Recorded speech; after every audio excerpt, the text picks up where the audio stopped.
Hello guys, in today's video I'm going to tell you how to fix iPhone 17 overheating while charging.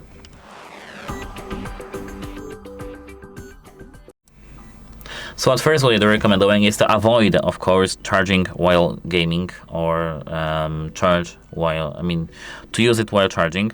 But if you don't use your phone and it overheats still, we need to at first go straight to the phone settings right here.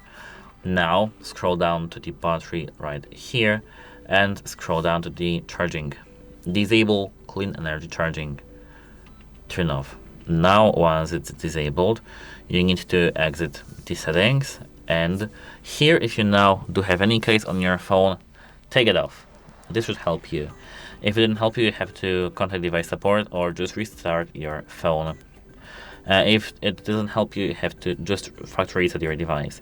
If factory reset still didn't help you, you have to contact device support because it may be just broken. And that's it. Hope it helps you, and goodbye.